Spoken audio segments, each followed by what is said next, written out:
తాకట్లో ఉన్న మీ బంగారాన్ని విడిపించి ఆ రోజు ఆన్లైన్ రేటుకి కొంటాం. Sharma gold company. నమస్తే, వెల్కమ్ టు సుమన్ టీవీ. ఈ రోజు నుంచే జిఎస్టీ 2.0 అమల్లోకి వచ్చేసింది.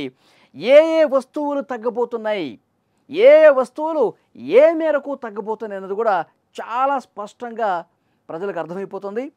ఈరోజు నిన్నటి వరకు కూడా షోరూములకు వెళ్ళని వాళ్ళు, షాపింగ్లు చేయని వాళ్ళు ఈ రోజు నుంచి తగ్గింపు ధరలతో షాపింగ్ చేయడానికి సిద్ధంగా ఉన్నారు.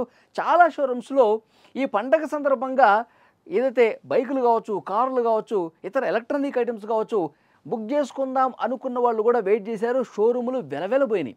ఇక ఈ రోజు నుంచి కిటకిటలాడబోతున్నట్టుగా ఇన్ఫర్మేషన్ వస్తోంది. అసలు జిఎస్టీ స్లాబులు తగ్గించిన తర్వాత పరిస్థితి ఏంటి, ఏ వస్తువుల రేట్లు అసలు పర్ఫెక్ట్గా, ఏ వస్తువులు తగ్గబోతున్నాయి, ఏ వస్తువులు పెరగబోతున్నాయి అన్నది కూడా ఈ వీడియోలో చాలా స్పష్టంగా మీకు వివరించే ప్రయత్నం చేస్తా. ఈ సవరించినటువంటి జిఎస్టీ రేట్లు ఈ రోజు నుంచి అమల్లోకి వస్తున్న విషయం అందరికీ తెలిసిందే. జిఎస్టీ సవరణ అనేది సామాన్యులకు భారీగా ఉపశమనం కలగబోతోంది. మధ్యతరగతి ప్రజలకి చాలా చాలా చాలా చాలా లబ్ధి కలగబోతోంది. రైతులు, కళాకారులు కూడా అనేక ప్రయోజనాలు పొందబోతున్నారు. జిఎస్టీ 2.0 అనేది కేవలం పన్ను సంస్కరణ కాదు, ప్రజలే ముందు అని ప్రభుత్వాలు చెప్పినట్టుగా జరగబోతోంది. ఈ జిఎస్టీ తగ్గింపు అనేది ఖర్చులను తగ్గించడం మాత్రమే కాదు, అనేక వర్గాల ప్రజల మీద చాలా గొప్ప ప్రభావం చూపించబోతోంది. ఇది వ్యవస్థను బలోపేతం చేయబోతోంది. ట్రాక్టర్ల నుంచి, పాఠ్యపుస్తకాల నుంచి, మందుల వరకు ప్రతి ఒక్క రూపాయి, ఈ ఆదా చేసిన ప్రతి రూపాయి కూడా దేశ అభివృద్ధికే మళ్ళీ దోహదపడుతోంది. ఇది కేవలం పన్ను సంస్కరణ కాదు, దేశంలో ఒక గొప్ప మార్పుగా నిపుణులు చెప్పేస్తూ ఉన్నారు.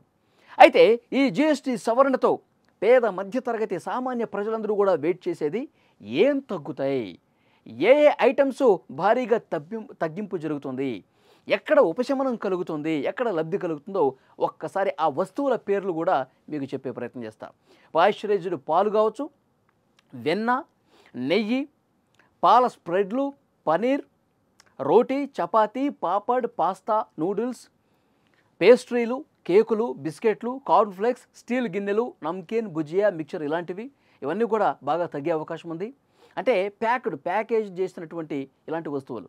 అలాగే సాసులు కావచ్చు, మసాలాలు, మసాలా పొడి, టీ, కాఫీ పౌడర్, కాఫీ గింజలు, షామ్ జెల్లీ, కొబ్బరి నీళ్ళు, కండెన్స్డ్ పాలు, tooth brush, dental plate brush, tooth paste, పళ్ళ పొడి, టాయిలెట్ సబ్బు, shampoo, hair oil, shaving cream, shaving lotion, after shave వాడేటువంటి లోషన్స్, తర్వాత నాప్కిన్లు, పిజ్జా బ్రెడ్, పరాటా, తర్వాత మట్టి గిన్నెలు, ceramic tableware, kitchenware, dry fruits, ఖర్జూరాలు, అంజూరా పండ్లు, పైనాపిల్, అవకాడో, సిట్రస్ పండ్లు లైక్ నారింజ కావచ్చు, ద్రాక్ష పండు, నిమ్మకాయలు ఇలాంటివి.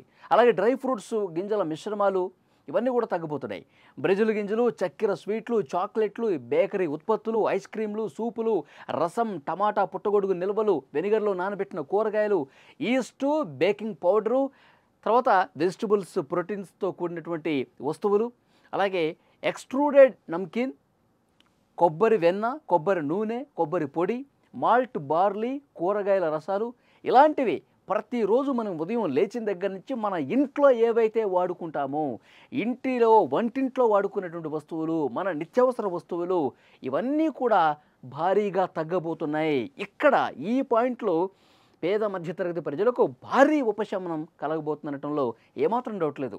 ఇప్పుడు రేషన్కి ఒక మధ్యతరగతి ప్రజలకి ఒక ఇంట్లో 5,000 ఖర్చు అవుతుంది అనుకుందాం రేషన్ కోసం కేవలం, అది 3,000 వరకు తగ్గే అవకాశం ఉంది. ఎంత గొప్ప ఉపశమనం చూడండి. ఇంకొకటి, ఇక ఎలక్ట్రానిక్ గూడ్స్ కూడా, రిఫ్రిజిరేటర్లు కావచ్చు, వాషింగ్ మిషన్లు కావచ్చు, టెలివిజన్ సెట్లు అన్ని సైజుల్లో, టీవీలు, తర్వాత ఎయిర్ కండిషనరీ, microwave oven, induction cooker, rice cooker, heater, grinder, mixer, juicer, కుట్టు మిషను, వ్యాక్యూమ్ క్లీనరు, ఇస్త్రీ పెట్టే, hair dryer, hair straightener, electric shaver ఇలాంటివి కూడా భారీగా తగ్గుతున్నాయి. 2,500 రూపాయలు ఉన్నటువంటి చెప్పుల ధర ఏదైతుందో అది కూడా తగ్గుతుంది. కార్పెట్టు, తర్వాత వెదురు, మెటల్ ఫర్నిచరు, చెక్క ఫర్నిచరు, ప్లాస్టిక్ మోల్డెడ్ ఫర్నిచర్సు, గ్లాస్ గాజులు, కొవ్వొత్తులు, గొడుగులు, హ్యాండ్ క్రాఫ్ట్ హ్యాండ్ బ్యాగులు, పౌచులు, పర్సులు, తర్వాత షాపింగ్ బ్యాగులు, చేత్తో తయారు చేసిన శాలువాలు ఇవి కూడా భారీగా తగ్గుతున్నాయి. టోపీలు, పెన్సిళ్ళు, క్రేయాన్లు, ప్యాస్టల్స్, అలాగే సుద్ద, రబ్బర్ బ్యాండ్లు, ట్రైసైకిళ్ళు, స్కూటర్లు, పెడల్ కార్లు, బొమ్మలు, playing cards, chess board, carrom board, educational సంబంధించినటువంటి టాయ్స్ ఏవైతే ఉన్నాయో అవి, పేపర్ బోర్డు, వ్యక్తిగత ఉపయోగం కోసం అన్ని మందులు, డయాగ్నోస్టిక్ కిట్లు, రియాజెంట్లు, ఫీడింగ్ బాటిల్స్, సర్జికల్ చేతి గ్లౌజులు, కాంటాక్ట్ లెన్సులు, talcum powder, face powder, cement, జనపనార, వరి పొట్టు, జిప్సం, తర్వాత పత్తి కాండాలు, ceramic building bricks, blocks, tiles ఇవన్నీ కూడా తగ్గబోతున్నాయని మనకు అర్థమవుతోంది. ఇవే కాకుండా ఇక మ్యూజిక్కి సంబంధించినటువంటి వస్తువులు ఏవైతే ఉన్నాయో, బైకులు ఏవైతే ఉన్నాయో వాటి మీద కూడా తగ్గింపు రాబోతోంది. తబలాలు, మృదంగం, వీణ, సితార్, ఫ్లూట్ ఇలాంటి మ్యూజిక్ ఐటమ్స్ ఉన్నాయి కదా, డోలకు, ఇవన్నీ కూడా తగ్గిపోతున్నాయి. ఇంకొకటి సైకిళ్ళు, బైకులు కూడా తగ్గిపోతున్నాయి. డిష్ వాషర్స్ అవి కూడా తగ్గుతున్నాయి. స్కూటర్లు, మోపెడ్లు, ఆటో, ఈ రిక్షా, కార్లు, చిన్న కార్లు అనమాట. ఈ విద్యుత్ వాహనాలు, అంబులెన్స్, బస్సులు, ట్రక్కులు, టైర్లు, ట్రాక్టర్ విడిభాగాలు, అగ్గిపుల్లలు ఇలాంటివి భారీగా తగ్గే అవకాశం చాలా స్పష్టంగా కనిపిస్తోంది. అయితే ఇప్పుడు మనం ఇవన్నీ ఇప్పుడు వరకు తగ్గింపు గురించి మాట్లాడుకున్నాం కదా, వేటి ధరలు పెరగబోతున్నాయి అన్నది ఒక్కసారి మనం మాట్లాడుకుంటే, పాన్ మసాలా, తర్వాత స్వీటు వాటరు, ఆల్కహాల్ లేని పానీయాలు, కార్బోనేటెడ్ పండ్ల పానీయాలు, కెఫెన్ ఉన్న పానీయాలు, మొక్కల ఆధారిత పాల పానీయాలు, ముడి పొగాకున్న ఉత్పత్తులు, సిగార్లు, సిగరెట్లు, నికోటిన్ ఉత్పత్తులు ఏవైతే ఉన్నాయో అవన్నమాట.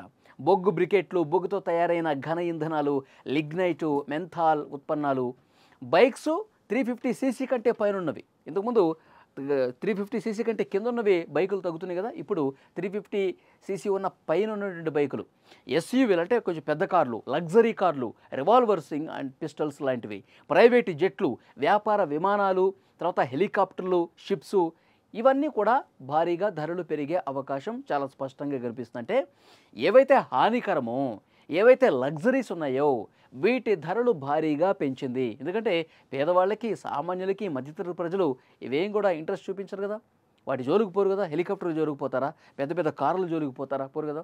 సో వాటి డబ్బులు ఎవరైతే పెట్టగలరో వాళ్ళకి రేట్లు పెంచినా పెద్దగా ప్రాబ్లం లేదు, వాళ్ళు కొంచెం రేట్ ఎక్కువ ఉన్నా సరే వాళ్ళు కొనుక్కుంటారు. కానీ పేద మధ్యతరగతి ప్రజలు కావాల్సింది ఏంటి, ఇంట్లో ఉన్న వస్తువులు, రోజు వాడుకునే వస్తువులు, ఇవి తగ్గించారనమాట. నిజంగానే దేశంలో ఒక గొప్ప మార్పుకి GST 2.0 అనేది నాంది పలకబోతోంది. ఒక గొప్ప మార్పు భారతదేశం చూడబోతుంది. ప్రజల జీవన స్థితిగతుల్లో ఈ మార్పు అనేది మరికొద్ది రోజుల్లోనే బయటకు వచ్చే అవకాశం ఉంది.